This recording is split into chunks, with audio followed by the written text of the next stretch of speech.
the 3 pillars of healthy boundaries and how to implement them with ease. Okay, so let's dive right on in case you don't know me yet, I'm Mauritius Hollins, the founder of Connecting Love and Marriage. I'm super duper excited and passionate about helping women heal, helping women create boundaries, helping women get the clarity that they need, helping women to boost their confidence. That's my thing. It fills me with joy to be able to help a woman experience life the way that God has experienced, that God has ordained for her to experience, regardless of what she's going through in life. Things happen, unfortunately, that will sometimes dampen how we feel, how we experience life. But what we're not going to do is let that limit us. Okay, we are not going to allow the enemy to now interrupt the joy, the peace, the love, and the happiness that we have. So we're going over the 3 pillars of healthy boundaries. Hey, Miss Sophia, thank you so much for joining us. Okay, so 3 pillars of healthy boundaries and how to implement them with ease. So what we start with is you must identify what your expectations are, what makes you feel safe. In order for I can't make boundaries for your marriage. You can't make boundaries for my marriage. No one else should be able to put their input into what you feel are boundaries for your marriage, because my life experience is not the same as yours. So the first thing you need to do is identify what is it that's going to make me feel safe in my marriage. Now, of course, there are basic theories and ideas or concepts surrounding infidelity and typical boundaries that we should have. For example, one boundary can be you not in them streets with other women. That's a good boundary to me. You're not entertaining other women through text. You're not, sliding into them DMs every time you see a big booty chick on Instagram. Okay. Those are general boundaries, So so you have your general ones. Every single marriage needs to have these boundaries. You're not inviting other women out to dinner. You're not spending money on other women. You're not giving other women money. Those are all general boundaries that every single marriage needs to follow. Now, of course, you have the you choose, because I did jump into what your expectations are based on where you are, or based on your power and your confidence in speaking up for yourself. You get to decide if you want to start with the general boundaries that all marriages need, or if you start with your own. I encourage women to start with your own, because first, I want you to feel comfortable in knowing who you are and what makes you feel safe. And I dive deeper into this in my group coaching program, Restored and Confident Society, identifying what makes me feel safe, what makes me feel secure. Because one of the things with me, for example, what makes me feel safe might not be the same thing that makes you feel safe. Like, my husband is a social butterfly and he's always talking to people, male and female. And I don't worry about him, if he's standing there talking to a woman. Now, of course, I'm always watching women, like, what's going on there. But, there is, but for you, if your current husband has issues with speaking to women, has issues with not knowing when to tell women, hey, if he has problems with identifying that a woman's hitting on him, then that could be one of the boundaries for you. Okay. So boundaries are not universal. So get that out of your head, especially your girlfriend that says, girl, if that was me, I wouldn't put up with that. First of all, we don't have time for none of the women to be, pumping in your ear. We don't have time for any of that energy. I just thought about something I should have put in the Facebook group for them to join us here in the Zoom. I'm going to do that real quick, Sophia. I'm so sorry. I should have done this earlier, but I'm going to do that while I'm talking to you. Okay. So you want to make sure that you are in tune with yourself. What makes you feel safe? Okay. And there's a couple areas that you need to talk about, not just relationally, financially, what makes you feel safe? Spiritually, what makes you feel safe? So educationally, what makes you feel safe? You need to consider all these things when you are determining okay, I need to come up with what's going to work best for my relationship. But when it comes to maritally, um, the easiest way to find out what makes you feel safe, identify what is it their husband's doing that does not make you feel safe. Let's try that. Okay. That normally makes it easy for you to now, oh, okay, I'm not feeling this energy right here. I'm not, enjoying this. I don't like it when he's on the phone with women. I don't like it when I don't know where he is. This is also sometimes an issue that women have to deal with. I don't like it when um he's talking to his ex-girlfriend. You know, I don't feel comfortable when he's engaging too much, or he goes and hang out with his boys. It's all night long that he's hanging with them. What are those specific things? Like for me, funny, John, go with your friend. Go hang out. Where are your friends? Go do all the things. Not all the things, but because I like to have peace, and sometimes I don't like him being home all the time. But that's something else. So you want to make sure that you're actually identifying what is it in your life that makes you feel safe. And then next layer of that is, where does this stem from? Is it only from him that this stems from, or is it stemming from my childhood? Do you feel this way because of something that you've experienced in your childhood that has hurt you? It's very important that we have to be able to look at it and say, this is something that he's done, but this is something that my father's done. This is something that my ex has done. You have to know the difference in all of them. Okay. So write that down. I'm in the workbook on page 17. Hopefully you got your workbook out and you're writing these things down. Let's see. I'm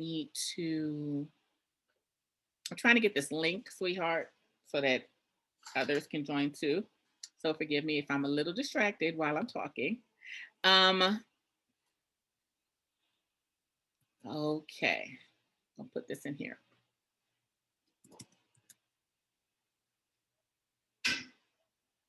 Okay, I'm done now. Woo, just want to make sure that was in there so everybody knew what we were doing. Okay, honey. So, what specific behavior creates uncertainty in your marriage? Every marriage goes through different things. One thing that creates uncertainty in my marriage is when it comes to finances. I need to know where the money's going, how it's being, all the bills being paid, is everything being taken care of the way it's supposed to be taken care of.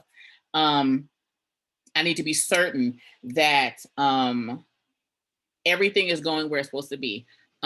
Also, especially with infidelity, you need to know, like, are there people in his life that make you feel that something's kind of shady, something's going on, I'm not comfortable with this person for whatever reason, and be able to talk to them about that. Okay. How to implement pillow talk. So pillow talk is one of my favorite things in the entire world, because it creates um, consistent communication. Okay. So what does pillow talk consist of? It's a way for you to get with your boo and get him to the point where he is it starts with, hey babe, you did this amazing. Thank you so much for mowing the lawn. Oh my gosh, you did an amazing job. Ooh, I'm so glad I don't have to get out there and mow the lawn. You did such a good job. Like it looks beautiful out there. Thank you so much. It's just wonderful. It's just beautiful, and all the things are good. Okay. So it starts with appreciating them and saying what you appreciate them for. Okay. Next step is, babe, when you do X, Y, and Z, it makes me feel safe. You're wording your concern in a way to where you're saying the opposite. Meaning, if something that he does wrong, which is being out late at night and not calling you, what you're gonna say is, babe, when you go out with your friends, I love it so much when you call and you let me know that you're okay. You give me an idea roughly, what time you're going to be home. I just appreciate you when you let me know what's going on. It's kind of some like Jedi mind trick that you're using, kind of like reverse psychology. He hasn't been doing that all the time, but then what you're doing is you're appreciating him and letting him know this is what makes me feel safe when you do this. Um, then you say, well, honey, I would love it if you can do that a little more. I would love if you can, when you do hang out, that you would call me and let me know, when you're going to be coming home. It's just amazing that when you do that for me. And then you follow it up with, how are we going to connect this week? Pillow talk should always end with a way for you and him to connect. You let him go first and you say, babe, or whatever you call him. I would love for us to connect this week. I want us to just, be intentional about our marriage and what we're doing for our marriage. What are some things that we can do, or what are some things that I can do or we can do that would make you feel connected with me? What can we do that's going to make you feel loved by me? And it could be anything, going to the movies, going to the bowling alley, going to, just going shopping, hanging out, watching the game, sitting in the backyard, whatever it is. So he gives his idea and then you give your idea. And then what you do is you plan to do those two things this week. The whole purpose in Pillow Talk is you're cupcaking the situation. Good, and the bad thing is in the center. So you're kind of making like a hamburger.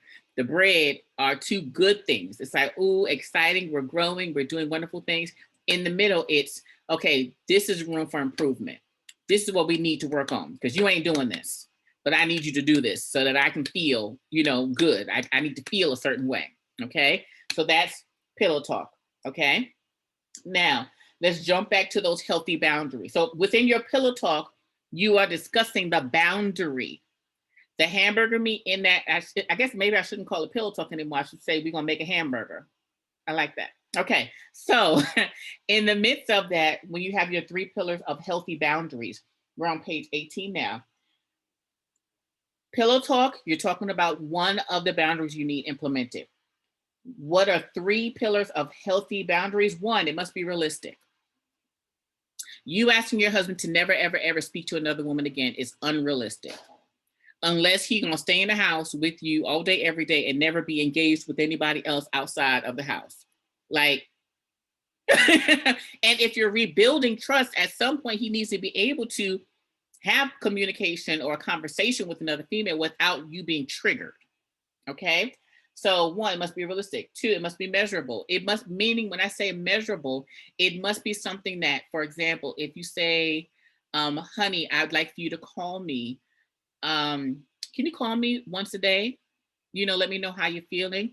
Can you call me when you're going to be late? That's what I mean by measurable. You can actually look at and say, you know what? On Monday, he called me.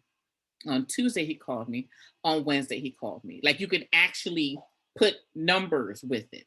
Okay. And then 3, consistent. Your boundary must be something that's consistent. It's not something where you do it for a week and then week 2, you completely forget about it. It needs to be something that it keeps going on. And because men need consistency. Honestly, it's kind of like you're training them. It just is what it is. Okay. So you're training them to show up for you in a certain way. Okay. So it has to be consistent, and you have to hold each other accountable. Now, of course, that's not you saying what you're going to do and what you're not going to do, and you didn't do blah, blah, blah, blah, blah. It's just, babe, let's have a conversation. And part of this with boundaries, you need your tone. You need to have a tone in your marriage. And your tone can't be pop off queen. And I'm speaking because I was and can sometimes be a pop off queen, but I don't want you to continue. But that's not the way to go. You don't get the results that you want when you do that. Okay. Who is in my circle? When you're going through this journey, you have to have women in your circle. Okay. What does that mean? You have to have a mentor. It has to be someone older than you. Someone who's been married. She's been married and seasoned, and she loved the Lord. She loved her husband, and she has to be honest. Okay. You need someone who's mature that you can call on, married, when you want to kick your husband out, when you want to file for a divorce. Okay. When you tired of him and sick and tired, and it's like, look, I need somebody to pray for me. I don't feel like praying, but I need somebody to pray. Okay. So you need a mature person who's going to pray you through, who's going to help you, who's going to be honest and transparent about marriage. Meaning they're gonna say, girl, I go, because my mentor, I love my mentor. Like I just grabbed onto her. She my mentor, and that's it. You know, I love her to pieces. But you know, I'll call her and say, look, my husband did X, Y, and Z, and I just want to put him out. Can I just put all his stuff on the curb? Because I don't want to be bothered no more. And she'll laugh and she'll say, girl, you know, I was just going through the same thing with my husband, and she'll tell me her story and blah, blah, blah. One, it makes you know that you're not alone. It reminds you that we all in this together. You know, well, it's funny. We had our prayer team meeting this morning, and we were talking about Mother's Day and all the wonderful stuff. And she, another woman who I go to for prayer sometimes, we all sitting there talking. She said, you know, my husband, he'll be in the house with my daughter and ask me what's going on with her. And why don't you just go to her yourself? And I do, like, my husband will call me at work.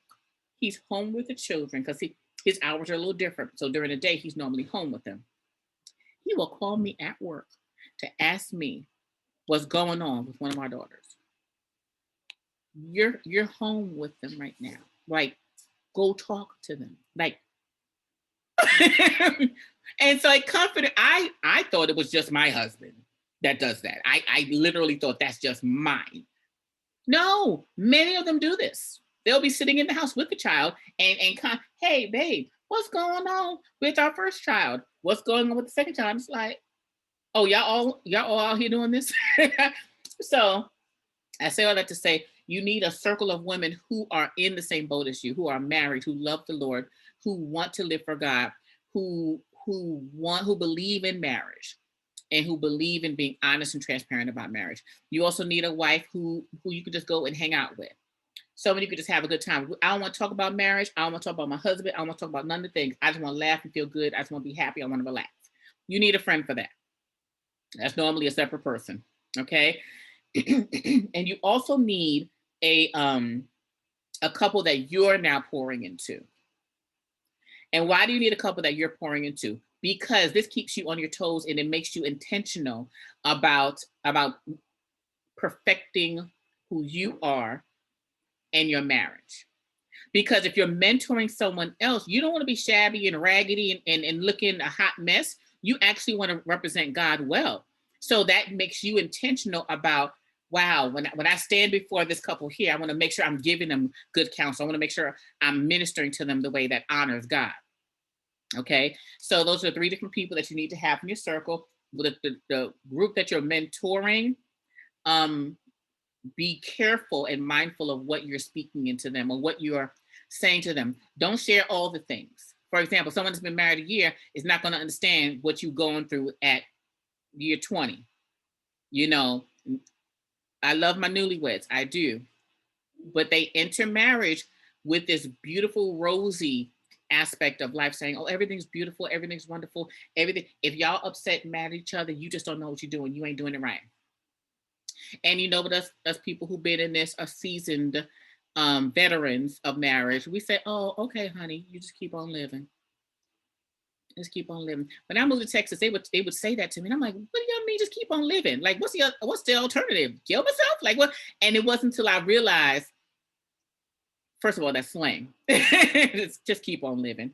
And it wasn't until I got older and it's like, oh, I see what they're saying. Just keep on living. So suggested healthy boundaries for your marriage. You're going to write there what you believe are healthy boundaries for your marriage. That could be, no, suggested. So number 1, no talking with exes. That's number 1.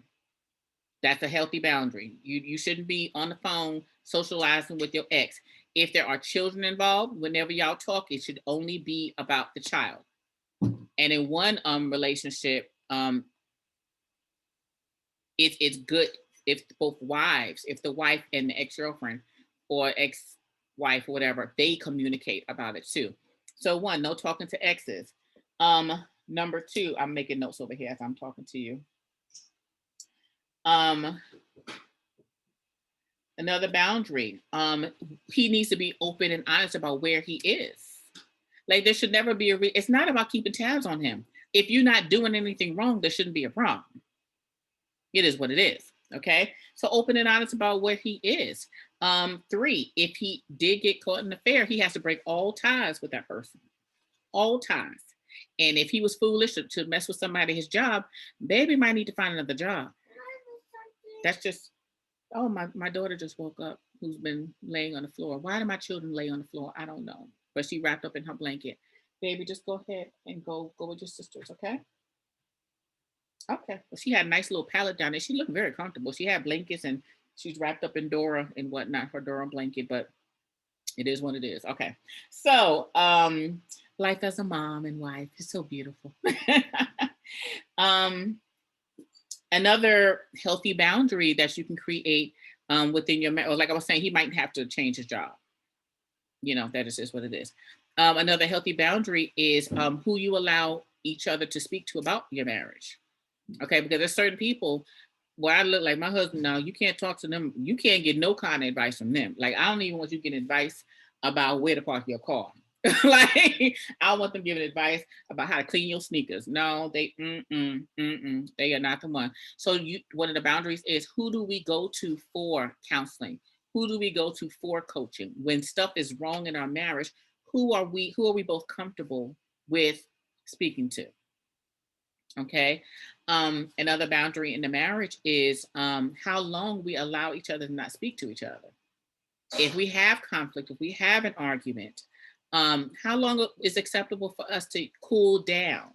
A cool down period, and defining a cool down period. Cool down period does not mean you going and talking to some other.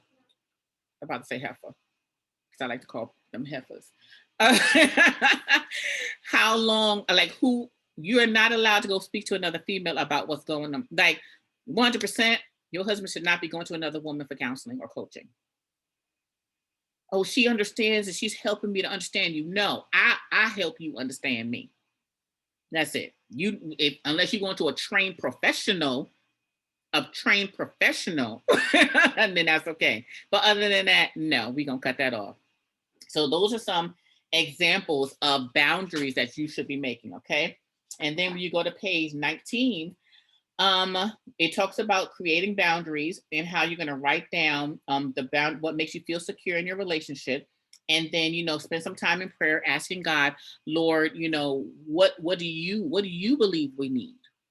What boundary do you feel would protect our marriage and our relationship and me and our children? Okay. And then you schedule a time to sit down. And this process here, you're asking your circle to pray for you.